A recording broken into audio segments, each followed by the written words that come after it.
Continue in Maseches Yevamos together.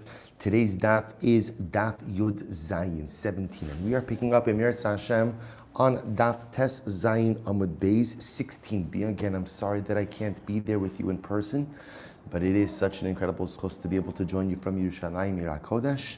So we are beginning again Tes Zayin Amud Beis 16b, and we left off Amar Rabbi Yonasan. It is 2, 4, 6, 7 lines up from the bottom. So the Gemara says, actually it's Amar Rabbi Shmuel Bar Nachmani, Amar Rabbi Yonasan. My dichsiv, what's the meaning of the pasuk? Yado, quoting over here the pasuk from Eicha. Yado paras tsar al kol machmadeha. Literally again, the enemy stretched out his hand upon machmadeha, all of the precious items. Ze Ammon and Moab. This refers to Ammon and Moab. Shebisha shenichnasu ovdei kochavim leheichol. At the time when our enemies entered into the Beis HaMikdash, in order to destroy the Beis HaMikdash, what happened? Hakol nifnu al kesef v'zov. Everyone turned to the gold and the silver, right? They were there to plunder the riches. So everyone turned for the gold and the silver. V'heim nifnu al Sefer Torah. But Ammon and Moab, they set their sights on destroying the Sefer Torah. Now, why would Ammon and Moab set their sights on destroying the Sefer Torah? And listen to how profound this is. Amru,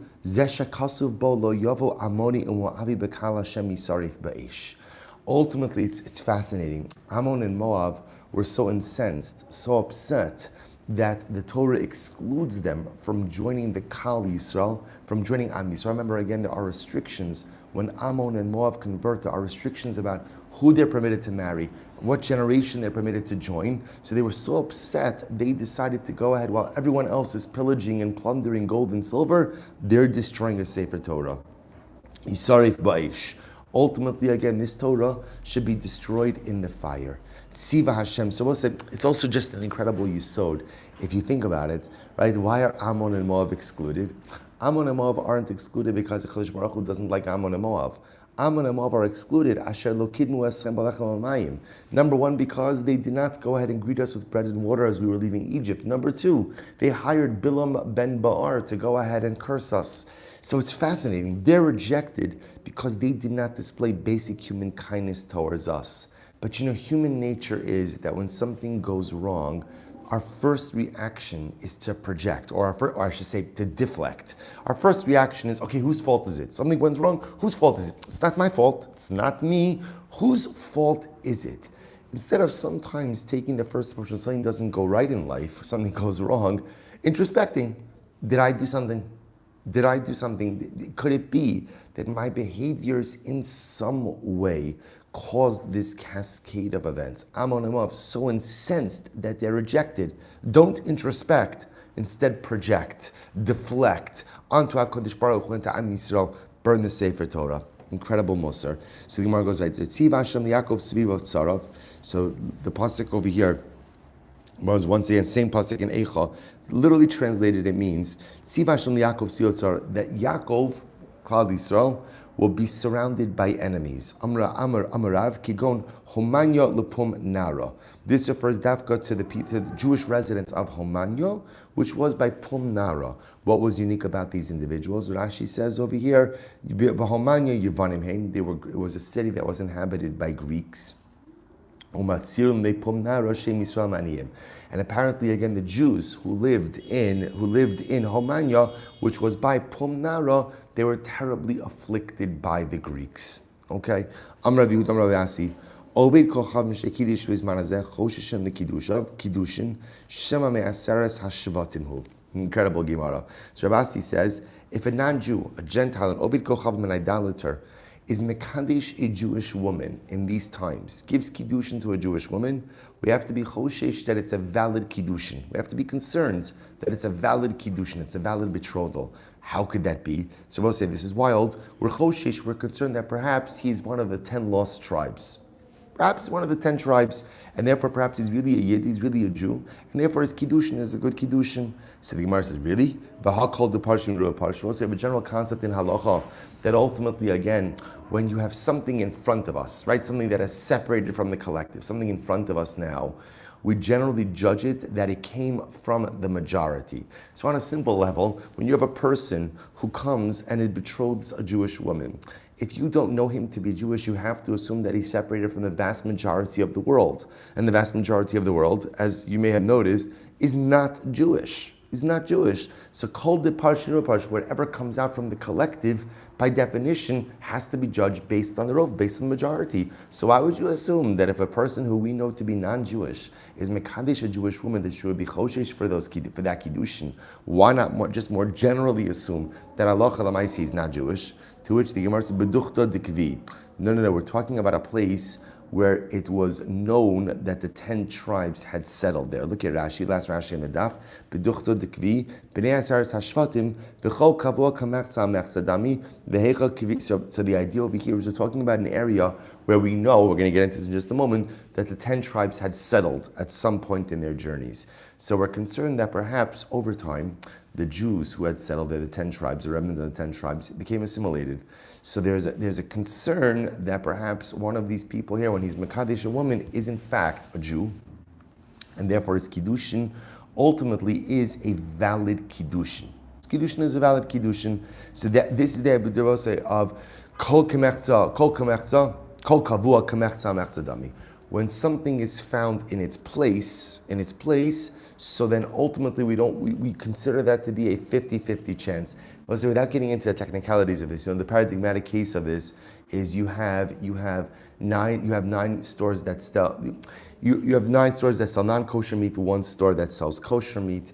If you go ahead and you find a piece of meat in the street, you go after the rove. You say, kol de parshin u'parshin, whatever came from, whatever was extracted from its original location is assumed to come from the majority. But ultimately, if you walked into a store, that might be a little bit different. That's called kol kavua kamechza mechzadami. Whenever you go into a location where something at some point in time was anchored, then we don't look at that as a rove, we look at that as 50-50. Without getting into the halachic technicalities, the idea that the Gemara essentially says is we're talking about regions where we know the 10 tribes had inhabited. They lived there. And we also know that there was assimilation. So if a non-Jew from one of these areas is Mekadesh, a woman, the Gemara suggests you have to be concerned that perhaps he's really a Jew, and therefore maybe the Kiddushin is a good Kiddushin. Shabbos said the Gemara now discusses where were these places where the 10 tribes inhabited. So the Gemara says, the Amar Rabbi Abba Bar Kahana, pasuk over here that the Gemara quotes from Sefer Melachim. The pasuk says, "Vayanchem bachlach ubechavor nar gozon va'adei madai, va'arei madai." So the Gemara goes through each of these places. Chalach zechilazon. This is the place of Chilazon. Chabor, what's Chabor? Chabor, top of Yud Zayin, Zechadyab.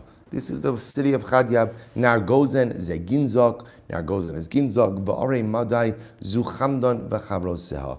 And the cities of Madai, this refers to Chamdon and its surrounding cities. So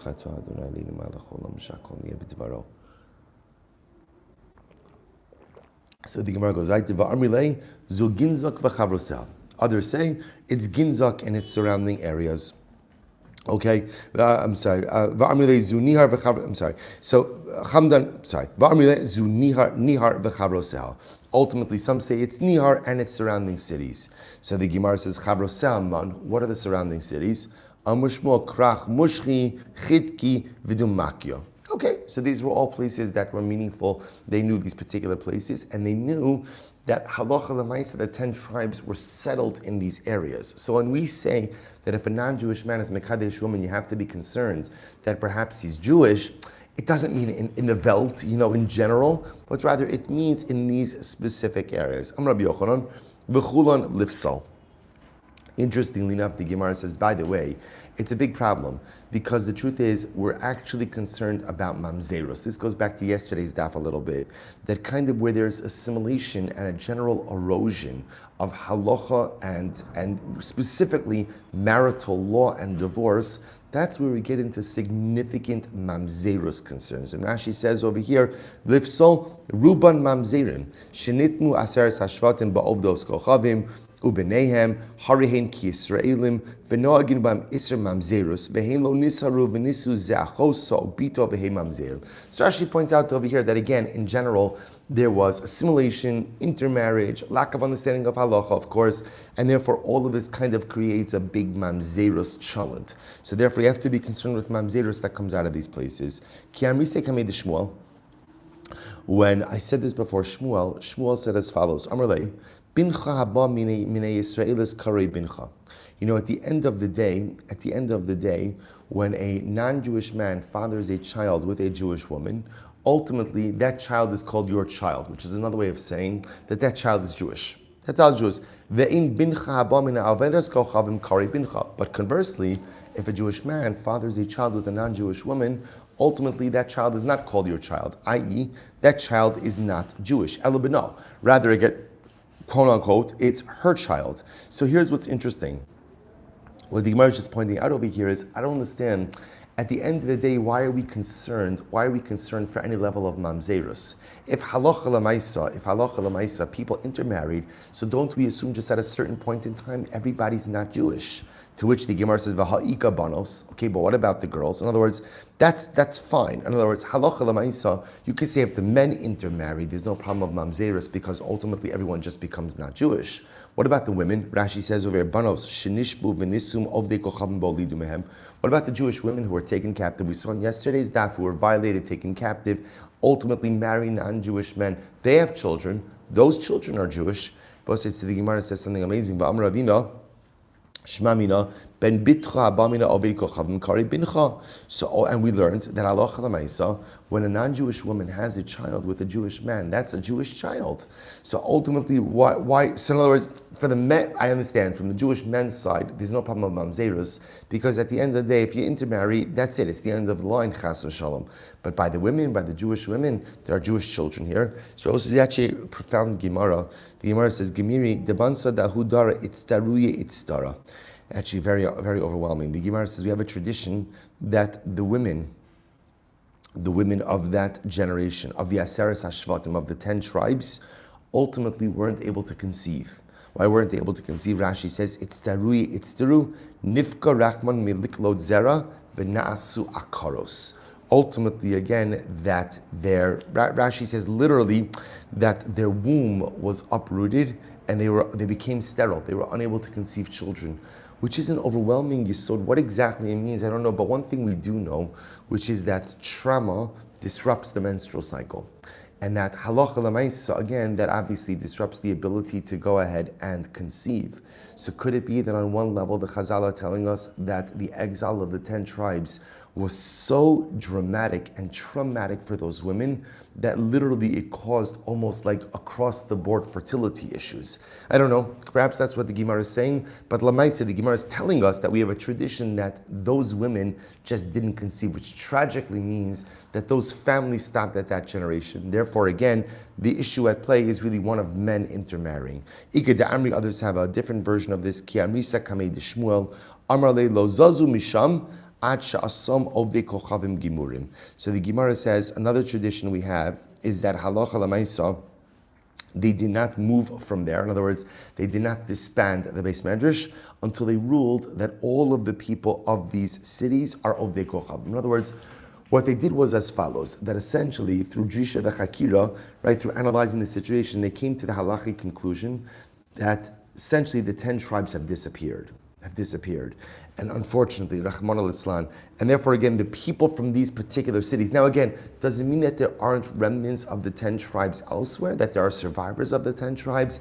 It's certainly possible, What it's saying, the Gemara is saying, is that the people of these particular cities that we're talking about, they're not Jewish. These are ovdei kochavim, these are non-Jews, and therefore again, if one of these men were to be makadesh, a Jewish woman, halacha l'maisa, the kiddushin would have no validation, and there's no mamzerus issue. They declared them all simply as non-Jews. Shene'emar, ba'ashem bagdu, ki banim zarim yaladu. Quoting over here the pasuk from Hosea. So the Gemara goes right. The Gemara says, Yosef Rav Yosef achori Rav Kana, Yosef Rav Kana kamed Rav Yehuda, Yosef v'ka'amar, Asidin Yisrael da'avdi yom hatava ki charvi tarmud. Klal Yisrael will make a yom tiv when the city of Talmud is destroyed. Now Rashi says over here, Yom Tava, Mishum de Mamzerim Heim, Umitamim, B'Yisraelu Post and Osa. Apparently the city of Talmud, as we saw, was filled with Mamzerim. And the problem, of course, was that these individuals would marry regular Jewish women. And of course, when that happens, Rahman al-Islam, it fundamentally uproots and taints the genealogy of Klal Yisrael. So the Gemara says over, Rav Kahana says, it's a strong lashon, Klal Yisrael is going to make a Yom Tov. Now, it seems to be that there was some almost negative motivation on behalf of these residents. Like, daf, in other words, marry in your own city. Marry, right? Mamzerim can marry mamzerim. I said, marry in your own city. There seemed to be like almost, you feel from the Gemara that there was like an underlying desire to corrupt the lineage of Klal Yisrael. So therefore, again, Rav Kahana says it'll be a Yom Tiv when the city of Talmud is destroyed. It's already destroyed. To which the Gemara says, no. Hahi Talmud Havi. That's not Talmud, that's Talmud. Talmud was destroyed. Talmud hasn't been destroyed. Rav Ashi Amar, Hainu Talmud, Hainu Talmud. Rav Ashi says it's the same place. It's the same place. So why do we speak about Talmud being destroyed if it's already been destroyed? To which the Gemara says something very interesting. Osiv mehai gisa. Hainu Talmud, Achpuli hu de michbal. So ultimately the Gemara says, Achpuli de michbal. Rashi says the people of Talmud do something very interesting. Whenever one part of the city is destroyed, they build the other. When that part is destroyed, they rebuild the other. So ichbal hu de michbal. Charev mehai gisa, when it's destroyed from this side, osiv mehai gisa, they rebuild it from that side. The charev mehai gisa, osiv mehai gisa. When they destroy it on this side, they rebuild it from this side. So apparently, again, the people of Talmud are quite resilient. So no matter what happens, they're constantly going ahead and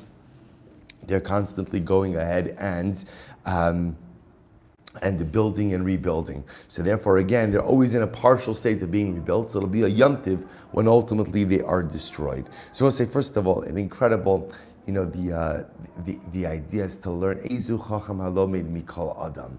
And what a mussar from the people of Talmud. Sometimes what you build gets destroyed. And so often when what we build gets destroyed, unfortunately, we're often miyayish, we just give up. But the goal, of course, in life is when something you build gets destroyed, rebuild it. And sometimes you have to recognize, I can't rebuild it dafka where it was destroyed. I have to rebuild something else. What a mussar from the people of Talmud. This part of the city gets destroyed. Apparently they couldn't rebuild that city. They built on the other side. Right? That part got destroyed, they built on the other side. When life destroys that which you have built, find the koach to rebuild. And even if you can't rebuild that which you had built before, so even if you can't rebuild exactly that which has been destroyed, find the koach to build something else. Ezu chacham alomed mikol adam, even from the mamzerim of Talmud. Incredible. So Rav Hamnuna was sitting in front of Ula, v'kahavi b'shmaita. And ultimately, again, they were learning together. Now, literally, Kavi B'Shmaita means that Ula was challenging his learning, right? So Rav Hamnuna was presenting something in front of Ula, and ultimately, it was being challenged. So Amar, so Ula said, Ma Gavra, what a man. This Rav Hamnuna, what a Talmud Chacham. How absolutely incredible. Uma Gavra ilab the Harpanya Maseh.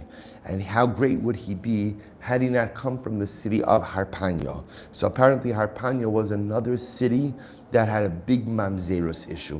So Ula was saying, this guy Rav Hamnuna, he's absolutely incredible. Right? Absolutely incredible. But if only he didn't come from Harpanya. Ichsif, Rav Hamnuna was embarrassed, understandably so, because Ula was kind of saying, listen, you're great, but you're not that great because you come from Harpanya. Amrle, so Ula saw that he was depressed. Amrle Kesev Gal Golasa Lehechi Yavis. Tell me, where do you pay your head tax to? What city do you pay your head tax to? So Amrle the Pumnara. He said, I pay my head tax to the municipality of Pumnara. Amrle Imkain Mi Pumnara At. If that's the case, you are from wherever you pay your taxes to. It's a good lesson. Right? So therefore you pay your taxes to Pumnara, you're really from Pumnara. Good news, you're not from Harpanya. To which the Gemara says, by the way, my Harpanya, what's so bad about Harpanya? I'm Rabbi Zera, Har Shakol Ponin Bo.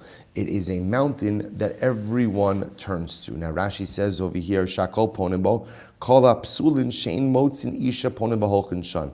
Anyone who is genealogically unfit comes to Harpanya for a shidduch. So it's a place where you have many people with genealogical blemishes and difficulties. Or Tana, Kol She'in Makir Mishpachto V'Shivto Nifne L'Sham. Or it was anyone who doesn't know their tribe or doesn't know their family affiliation goes to Harpanya. So the point over here is that it is a place made up of primarily people who are genealogically blemished. So therefore, again, which also will say is such an incredible. So the Gemara says, V'hiamuk Amarava V'hiamuk Mishal, that Harpanya is even deeper than Gehenna. Then Gehenna, Shneimar, Miad Sha'ol Iftei Mimaves Egalim. The pasuk says that I will redeem them from Sha'ol. I will save them from death. Vilu Psul Dido Les Lutakanta. Yet ultimately, again, Halacha Lamaisa, so you can be saved from Gehenna, but you can't really be saved from genealogical unfitness, right? Once you have Mamzerus, unfortunately, it remains. So Psulei de Harpanya, Mishum Psulei de Mishan. So I'll just point out something amazing over here. In that exchange between Ula and Rav Hamnuna, what you also see is something fantastic, which is the effect that your surroundings have on you. So here you have Rav Ula being so impressed with the Torah of Rav Hamnuna, but yet being so sad that Rav Hamnuna is from Harpanya. So you say to yourself, but who cares where he's from? Lemaisa, again, he's Rav Hamnuna, he's giving over this beautiful Torah. Because where you come from, and more importantly, the circumstances or the influences which you surround yourself with have an effect on who you are. We like to think that our surroundings don't affect us. We like to think that kind of who I surround myself with, where I allow myself to be, won't have such a residual effect on my neshama. But it's blatantly false, profoundly untrue. Everything has an effect on who and what we are, to the point that you even have Ula saying, you're such a great Talmud Chacham, Nebuch, but the fact that you're from Harpanya, that imprinted, that has an effect on you in some way. An incredible yisod. The Gemara ends off by saying, the Gemara says, good. So the Gemara just says, by the way, the psulim, right? Those who are genealogically unfit from in Harpanya, they originally came from Mishan, right? Psulei de Mishan, Mishum Psulei de Tarmud. The people from Mishan originally were from Tarmud. Psulei de Tarmud, Mishum Avdei Shlomo. The genealogical unfitness of Tarmud came originally from the servants of Shlomo. That was yesterday's daf. The very wealthy servants of Shlomo who married Jewish women. So it's amazing. So interestingly enough, all of these places all originate in the same problem, which is Avdei Shlomo. So that cohort who created this genealogical unfitness kind of moved place to place to place. This is what people say, Kavaraba, the Kavazuta, Min Gidar, Va'azil l'shol, u'mishal l'tarmud, u'mitarmud l'mishan, u'mishan l'harpanya. So the Gemara says, this is what Rava said. If you look at Rashi, Kavaraba v'kavazuta, Efa gidola ve'efa kitana. Sometimes you have a large measurement, a small measurement, and ultimately, again, kind of they all combine and snowball together. I'm sorry for some of the background noise. Remember, they should just have it a full shalema. So the idea over here is sometimes you start with a small measure, a large measure, they combine, and it's almost like describing a snowball effect. Because the Gemara says you have a kavaraba kavazuta, Baruch Hashem, kavaraba kavazuta, min gadar va'azal l'shol, misha'ol l'tarmud, tarmud l'mishan, u'bimishan l'harpanya. So again, this genealogical unfitness began in one place and eventually snowballed, going from place to place to place to place. Which, by the way, also an incredible musar, which is when you don't deal with your problems, they snowball, right? So what started out as a relatively contained issue with Avdei Shlomo snowballs, goes on from city to city to city to city, until ultimately, again, ends up, it appears in Mishan, Tarmud, Harpanya. Okay, we'll say incredible. Hadron alach, chameshes enoshim. Mazel tov to the conclusion of the parak. We'll say, now back to Yibum a little bit. So actually we're going to pick up with one of the cases that we're familiar with. It's from the first Mishnah. Keitzad eishes achiv shelo haya ba'olamo. So I will say, this is the case of a brother. The lashon that they use are brothers who were not alive at the same time. So let me illustrate this case first outside. I'm sorry, I know what's going on. Sorry.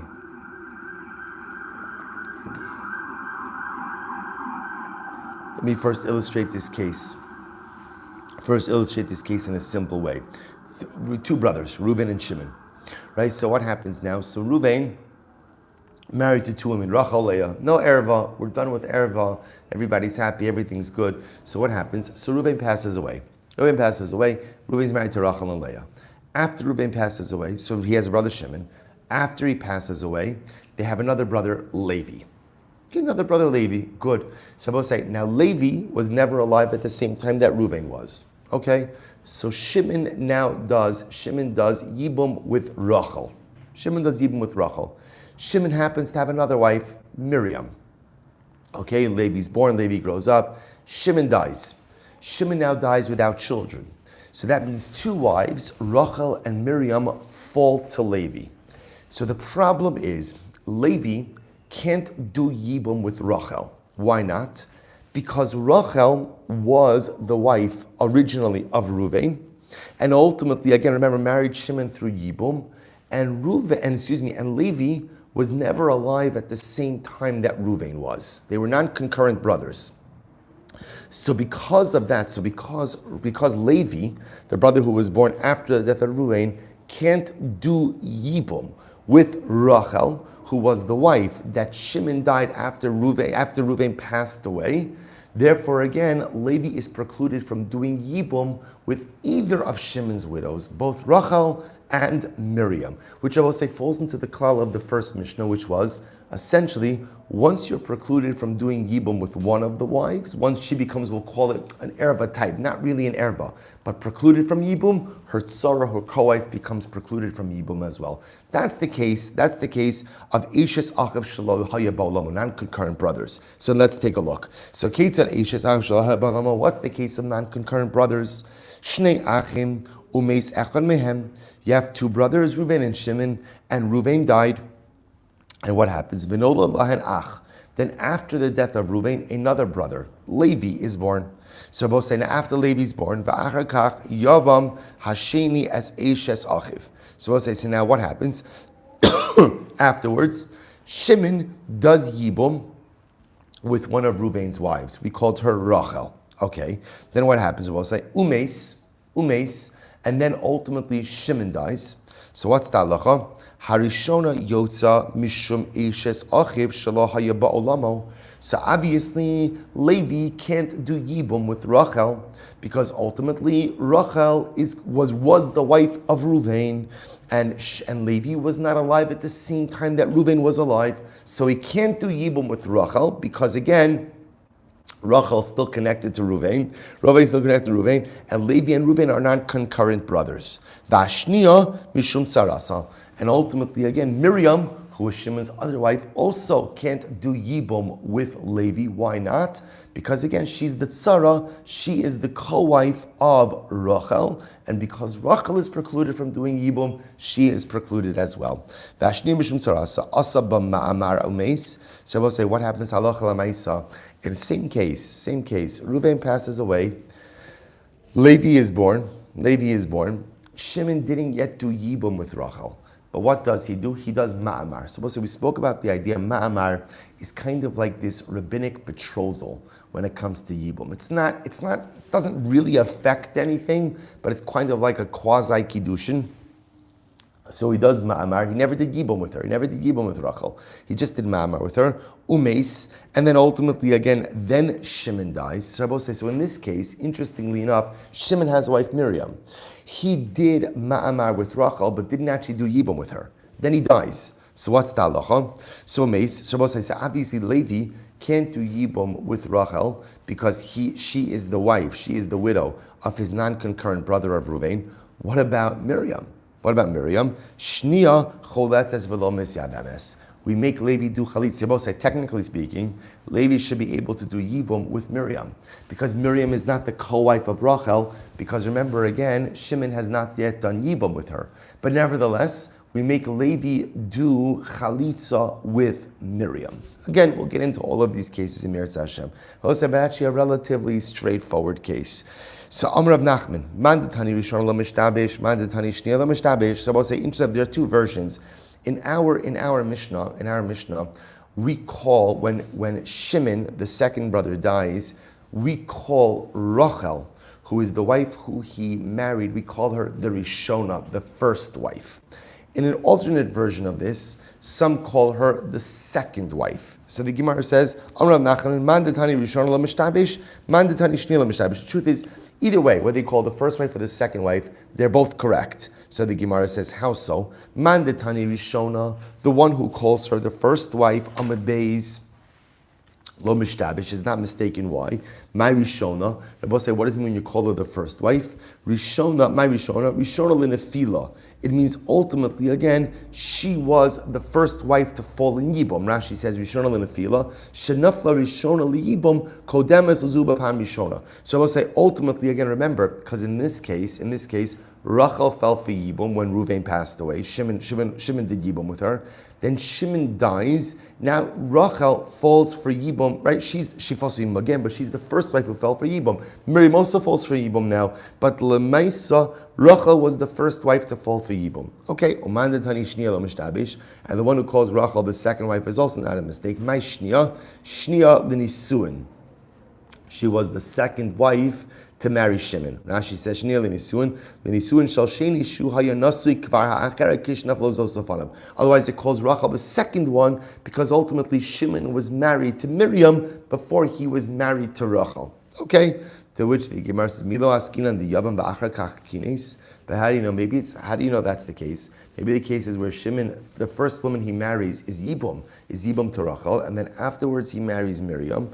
The Gemara says, Elamai shnia b'nisuin. You're right. Rather, what does shnia mean? Shnia means ultimately, again, that she's married twice. Now, perhaps it calls Rachel the shnia because she's married twice. She was first married to Ruvain, and now she's married to Shimon. Okay, so both say the point over here that the Gemara is making is that if you see alternate versions where they call Rachel the Yibum wife, right? Rachel, the widow of Ruvain who marries Shimon, sometimes you'll see her referred to when Shimon dies. In that case, you'll see her referred to as wife number 1. Sometimes you'll see her referred to as wife number 2. The point that the Gemara is making is either way, the designation makes sense. Beautiful. To which the Gemara says, let's go back to the source now. Eishes achiv shelo haya ba'olamo heicha ksiva. Rabbi say, from where do we know the case of Eishes achiv shelo haya ba'olamo? How do I know that in this case, where Levi is born after the death of Ruvain, right? So there's two brothers, Ruvain and Shimon. Ruvain dies, Shimon is there. Levi is born afterwards. How do I know that Levi has no sheikhas to Yibum with Ruvain's widows? How do I know that? To the point where we'll say, by the way, that even after Shimon does Yibum with Rachel, Ruvain's widow, if Shimon subsequently dies without children, Levi still can't do Yibum with Rachel because Rachel is still called, or initially still called, not just Shimon's widow, but Ruvain's widow as well. How do I know that because Levi was not alive at the same time as Ruvain, that he's totally precluded from Yibum with any woman connected with Ruvain? To which the Gemara says, I'll tell you. So the Gemara says, Heichel ksiva, Amar Rav Yehuda Amar Rav, Amar Kra, ki yeshvu achim yachtov. The pasuk says, when brothers, literally again, dwell together. What does this mean? Shahayse lahem yeshiva achas ba'olam. It means they were alive together in the world. That's what it means. In order to go ahead and do Yibum, you have to be alive at the same time in this world. Prat le'ishes achav shelo haya ba'olamo. So ultimately, it will say to teach us, Levi, who was never alive, it's not kieshu achim yachtav. He never was alive at the same time that Reuven was. Therefore, he's precluded from Yibum. So the Gemara says, the Gemara goes right to Yachtov. What about the pasuk Yachtov? Right? Miyuchadim benachala.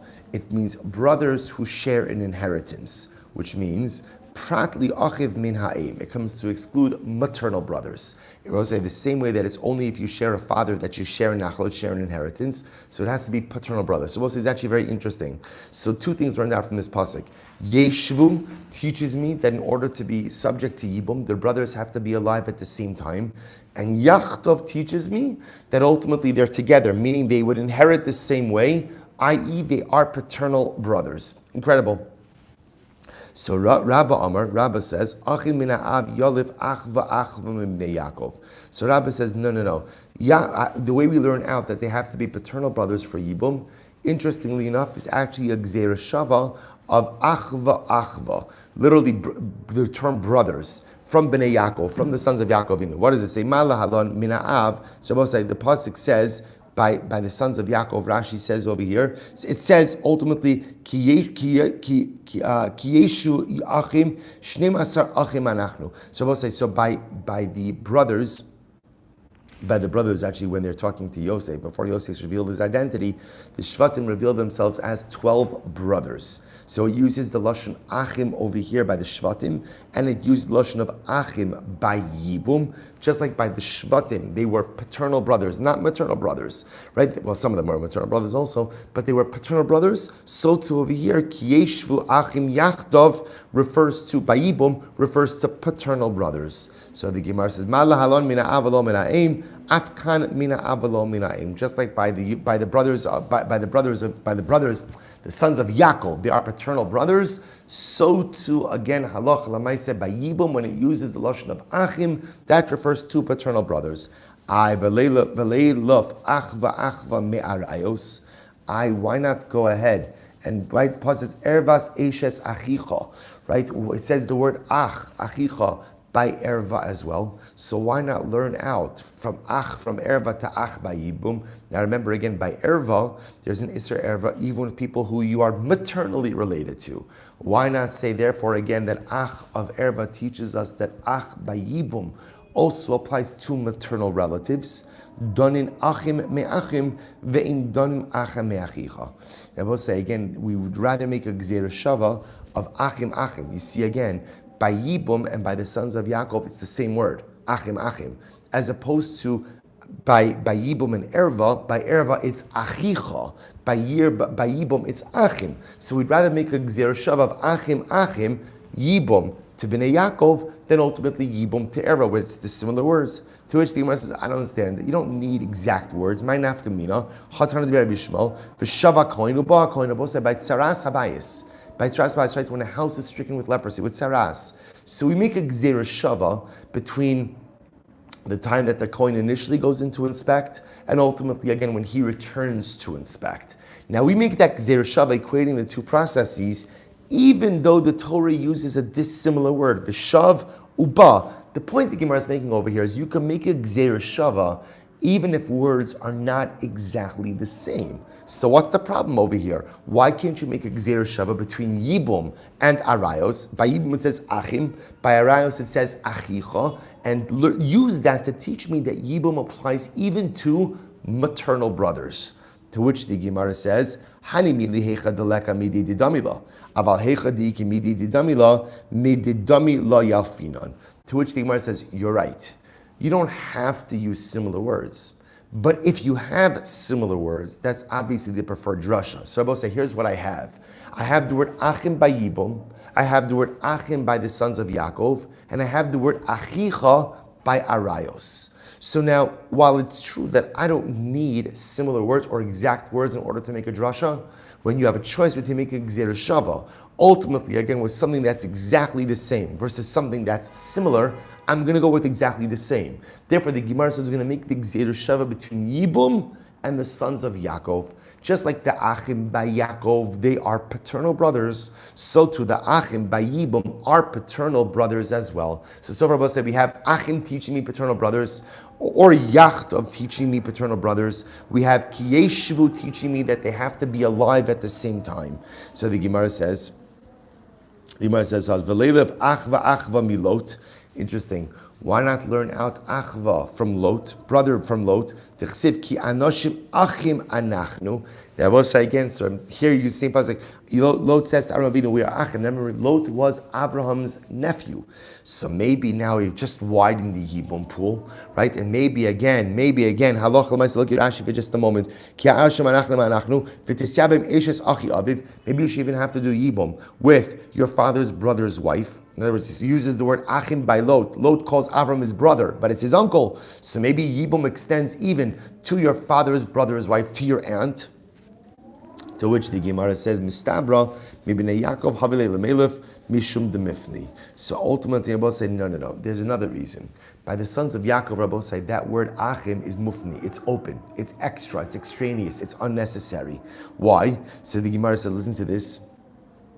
The Gemara says, Mida havilei lemichtav shneim asar avadecha b'nei avinu. The pasuk could have just said, Your 12 servants. Remember, this is the brothers talking to Yosef.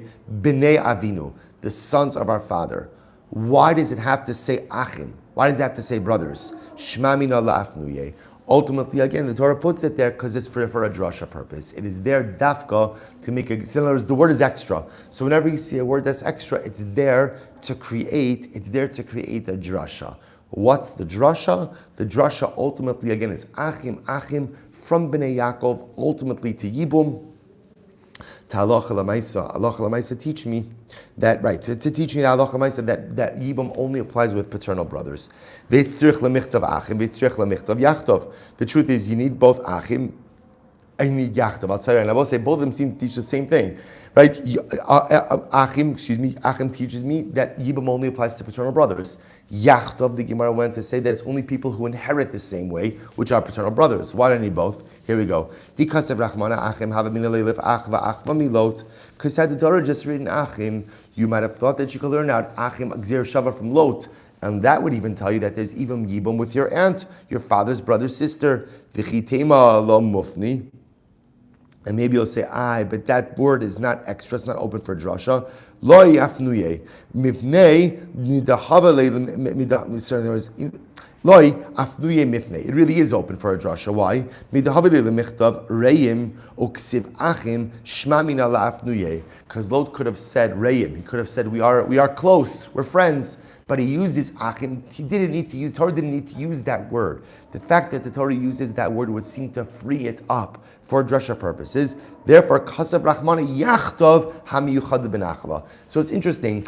The drasha of Achim by itself is not an ironclad drasha, because as much as you have Achim by the sons of Yaakov, which tells you paternal brothers, you also have Achim by Lot, which would even say your father's brother's wife. Therefore, you need Yachtov to solidify the drasha. Only brothers who inherit together, i.e. paternal brothers. Because of Rachmana Yachtov, and had the Torah just said Yachtov, Havamina demiyachde ba'aba ube'ima. I would have thought maybe Yachtov means that Dafka, Yibum only applies to brothers who share the same father and mother. Therefore, again, Tzricha. Therefore, we'll say Achim from Yaakov comes to teach us that Allah Chalamayis just paternal brothers. I vaha mehechatisi Yibum benachla tala rachmana benachla mina'av v'lo mina'im. So the Gemara says, but one second, how would you assume that? Yibum is fundamentally tethered to inheritance, as we will see. And inheritance only comes from a father. Right? Inheritance is determined by a paternal relationship and not from the mother. To which the Gemara says, you're right, but itzrich sakadait chamina hoil dechidushu the kamishteri erva gabe. You're right. I would have thought, even though normally halacha l'maisa, so we know that Yibum is tethered to nachala, to ultimately to inheritance, and inheritance comes from the father. Halacha l'maisa, I would have thought that because Yibum is so unique. Why is it unique? It permits an erva, right? It permits an otherwise prohibited relationship. So I might have thought dafka only applies to brothers who share both a father and a mother, to which the Gemara says, Tzricha. Therefore, I need both drashas. So I will say, it turns out from this sugya, interestingly enough, that what we're learning out is as follows. So first, remember, this whole discussion got started with concurrent brothers. Eishes achiv shelo haya ba'olamo. So how do I know that Levi, who's the brother who was born after Reuven passes away, how do I know that he's not shaykh at all to Yibum, anything to do with any woman ever married in any way to Reuven? Ki yeshvu achim yachtov. They have to have a yeshiva together. If they haven't lived at the same time, ultimately, again, the brother who was born after the death of the first brother, in this case is Levi, who was born after the death of Reuven, no shaykhs to Yibum. But now, both say we're beginning to kind of build this out, this Yibum construct a little bit. Furthermore, what else do we learn? Yibum only applies to brothers who have the same paternity. Two drashas. Yachtov, they're together in Nachala, they're together in inheritance, and only paternal brothers share an inheritance. And Achim, and ultimately the Gzir Shav of Achim from Yibum to the sons of Yaakov. Just like the sons of Yaakov were paternal brothers, so too again the brothers for Yibum have to be paternal brothers as well. Incredible. To which the Gemara Sabot said, let's at least begin this next sugya. Amrav Huna Amarav, Shomeres Yavam Shemesa, Mutter Bi'ima. So both say, let me give the introduction, and then I think we're actually gonna stop over here for today. So both say, this sugya introduces us to the concept of zeka. Zeka literally means like a bond.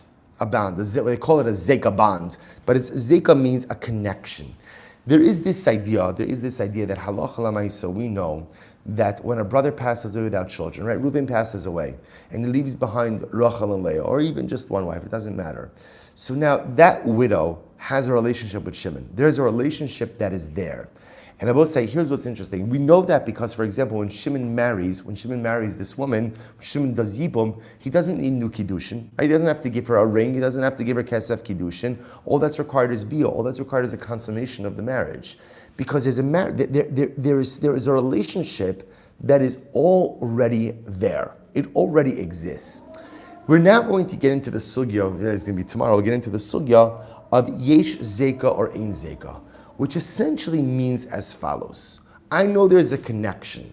The question is, does that connection really manifest itself in a quasi-marital bond? Is it as if they're already married? Is there like a quasi-marriage that exists? Or no, there's a bond, there's a connection, but there's no quasi-marriage. And I will say we're going to see the implications of this vis-a-vis the ability for the surviving brother to marry certain women who are an erva to the woman who's waiting for Yibum. So again, I don't want to confuse anything more. We're going to stop over here for today, but just setting the table for tomorrow, Yesh Zeka or Ein Zeka. Everyone agrees that there is a connection between the surviving brother and the widow. There is absolutely a connection. Is that connection like a quasi-marital bond or not? That's a machlokes. Emir Hashem to be continued tomorrow. I will say shkoyach, such a schus to be open with all of you. Wishing everyone a wonderful day.